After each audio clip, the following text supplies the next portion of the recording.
Halo guys, kembali lagi ke channel Toya Cinema. Hari ini, admin akan melanjutkan alur cerita BTTH episode 132.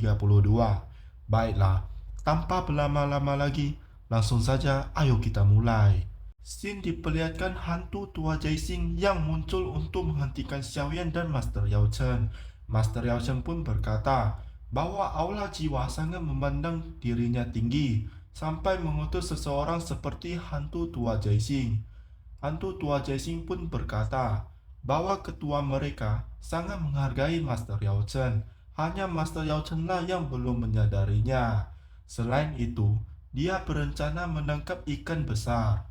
Hantu tua Jaising pun membahas tentang kunci keluarga Xiao yang seharusnya berada dengan Xiaoyan. Meski ayah dari Xiaoyan masih bertekad untuk tidak mau mengatakannya, dan menurut hantu tua Jaising, anak dari keluarga Xiao hanya Xiaoyan yang paling menjanjikan. Kunci itu, jika ditaruh di tempat Xiaoyan, adalah hal yang paling aman. Xiaoyan pun marah karena ayahnya ditangkap oleh aula jiwa.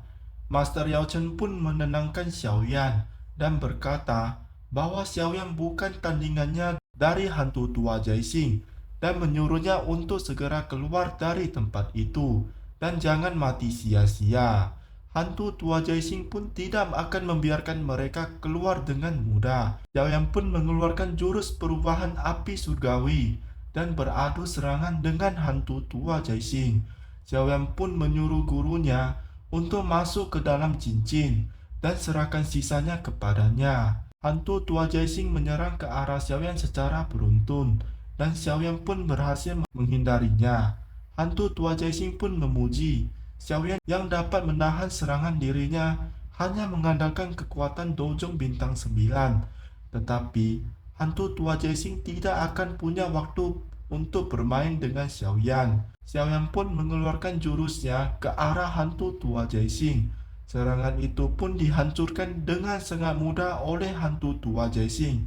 Hantu tua Jaising pun memuji teknik serangan yang diberikan oleh Xiaoyan. Xiaoyan pun mengeluarkan api teratai miliknya dan meledak tepat ke arah hantu tua Jaising. Hantu tua Jaising pun marah dan memberikan serangan teknik pemetik jiwa ke arah Xiaoyan. Hantu tua Jaising pun berkata bahwa semuanya sudah berakhir. Ternyata, yang terkena serangan hantu tua Jaising adalah klonnya Xiaoyan. Hantu tua Jaising pun marah karena Xiaoyan telah mempermainkannya. Scene pun kembali diperlihatkan pertarungan teman-teman Xiaoyan melawan tetua aula jiwa lainnya di luar. Xiaoyan pun berhasil keluar dan menyuruh semua untuk segera mundur. Teman-teman Xiaoyan pun segera mundur dari tempat itu. Jian pun segera mengeluarkan jurusnya untuk melarikan diri. Namun, salah satu tetua aula jiwa pun mengeluarkan sebuah jurus penghalang ruang. Tetua aula jiwa pun berhasil mengejar ke arah Xiaoyan dan teman-teman. Hantu tua Jaising pun berkata tidak akan membiarkan mereka semua lepas. Xiaoyan pun ingin menggunakan kekuatan 4 api surgawi teratai api penghancur untuk mengalahkan hantu tua Jaising. Namun, dirinya membutuhkan waktu untuk membuat jurus tersebut. Master Feng pun mengatakan bahwa dia dan yang lainnya akan menahan tetua aula jiwa. Hantu tetua Jaising pun meremehkan mereka semua dan menyuruh tetua lainnya untuk menghadang teman-temannya Xiaoyan, dan dirinya akan turun sendiri untuk menangkap Xiaoyan. Pertarungan pun dimulai. Di sini, Xiaoyan pun segera mengumpulkan kekuatan untuk membuat serangan terkuatnya. Hantu tua Jaising pun menyuruh Xiaoyan untuk tidak berlawan lagi dan segera menyerahkan kunci keluarga Xiao kepadanya, dan dirinya tidak akan menyakiti Xiaoyan. Xiaoyan pun membalas dengan berkata, "Jangan bermimpi." Hantu tua Jaising pun berkata bahwa Xiaoyan tidak tahu diri, dan kalau begitu, dia sendiri yang akan mengambilnya dari mayat Xiaoyan. Hantu tua Jaising pun mengeluarkan serangan ke arah Xiaoyan. Di sini, teman-temannya Xiaoyan tidak sempat untuk membantu Xiaoyan karena mereka dihadang oleh tetua aula jiwa lainnya. Jian pun meningkatkan kekuatannya dan bertarung secara langsung dengan hantu tua Jaixing. Jian pun berkata akan menahan Master Jaixing. Hantu tua Jaixing pun berkata kepada Jian, ingin melawan Aula Jiwa. Apakah tidak takut mati? Jian pun membalasnya dengan berkata, ayo bertarung dan jangan banyak omong kosong. Jian pun bertarung seimbang melawan hantu tua Jaixing. Di sini, hantu tua Jaixing mengeluarkan serangannya ke arah Jian. Namun, Jian berhasil menghancurkannya dengan mudah. Jian pun berkata, ingin bermain kekuatan ruang di hadapannya. Hantu tua Jaixing masih terlalu lemah. Hantu tua Jaixing pun memuji bakat dari seorang Jian. Selanjutnya, Jian pun mengumpulkan energi dan melancarkan sebuah serangan naga ke arah hantu tua Jaixing. Hantu tua Jaixing pun mengeluarkan jurusnya untuk diadukan ke Jian. Hantu tua Jaixing pun terlempar. Dia pun berkata bahwa jurus ninju Jian sangat aneh, bertanya asal-usul dari Jian. Sementara itu, Xiaoyan masih fokus menggabungkan keempat api surgawinya. Hantu tua Jaixing pun menyadari bahwa Xiaoyan lagi melakukan sesuatu yang luar biasa dan tidak boleh ditunda lagi. Master Jaixing pun mengeluarkan sebuah serangan ke arah Xiaoyan. Jian pun ingin menahan serangan tersebut. Namun, waktu perubahan Jian telah habis dan kembali ke bentuk awal. Hantu tua Jaixing pun berkata, akhirnya Jian tidak bisa bertahan lagi dan ingin menghancurkan Jian di situ. Tiba-tiba, muncul sebuah retakan ruang dan beruang yang kemarin membantu Jian pun keluar dan mengeluarkan serangan ke arah hantu tua Jaixing. Jian pun bertanya, bukannya beruang pergi ke suatu tempat untuk berlatih, kenapa bisa muncul di sini? Si beruang pun merasa aneh. Di saat dirinya sedang berlatih dengan baik, tiba-tiba terlempar ke sini. Hantu tua Jaixing pun segera menuju ke arah Xiaoyan dan dihadang oleh beruang.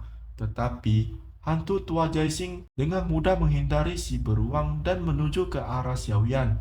Hantu tua Jaixing pun memberikan sebuah serangan ke arah Xiaoyan. Xiaoyan pun terluka dan mengeluarkan darah. Xiaoyan pun berkata jika ingin dirinya mati, maka hantu tua Jaixing pun harus ikut mati bersama. Xiaoyan pun mengeluarkan api teratai dengan 4 jenis api surgawi ke arah hantu tua Jaixing. Serangan tersebut pun tepat mengenai hantu tua Jaixing. Efek dari serangan itu pun sangat kuat. Muku pun berkata bahwa kekuatan penghancur seperti itu, bahkan seorang Master Heavenly Venerate Aula Jiwa pun sulit untuk mencapainya. Xiaoyan yang terluka pun segera dibawa oleh beruang. Master Feng pun menyarankan untuk segera pergi dari sini dulu. Kemudian, muncul sebuah suara yang mengatakan bahwa selama bertahun-tahun ini, hanya Xiaoyan yang berani menghancurkan Aula Jiwa. Dua sosok tersebut pun muncul dan tetua Aula Jiwa lainnya pun segera memberikan hormat kepada dua sosok itu. Dua sosok itu adalah Master Aula Jiwa yang dipanggil Master Heavenly Venerate hitam dan putih. Hantu tua Jaixing pun segera menyuruh dua sosok itu untuk segera membunuh Xiaoyan. Sosok itu pun menyalahkan hantu tua Jaixing yang serakah, karena jika hantu tua Jaixing menemukan mereka dan segera memanggil Master Venerate hitam dan putih dengan giok ruang, mana mungkin dia terluka seperti itu. Master Feng pun berkata bahwa Master hitam dan putih lebih kuat dari hantu tua Jaixing dan hari ini takutnya akan sulit untuk kabur. Xiao Yishen pun menyuruh mereka untuk segera pergi dan dirinya akan menahan mereka. Master Feng pun menghadang Xiao Yishen. Jian pun berkata bahwa masih ada cara untuk melarikan diri. Jian pun mengeluarkan sesuatu dan menyuruh mereka untuk mengikutinya. Sebuah portal ruangan pun muncul. Jurus itu sangat memerlukan waktu untuk memaksimalkannya. Master Tiejian pun beradu serangan dengan tetua Aula Jiwa. Master Feng pun ingin membantu Master Tiejian, dan Master Tiejian menyuruhnya untuk tidak mendekat. Dirinya sudah bertekad dan ingin membalas utang budi dirinya kepada Master Yao Chen. Master Tiejian pun ingin meledakkan dirinya sendiri. Jian pun berhasil membuka portal ruangannya dan berhasil keluar dari tempat itu. Oke guys, itulah alur cerita BTTH episode 132. Semoga kalian suka dengan pembawaan cerita dari admin. Jangan lupa untuk like, comment, share, dan subscribe. Sekian dan terima kasih.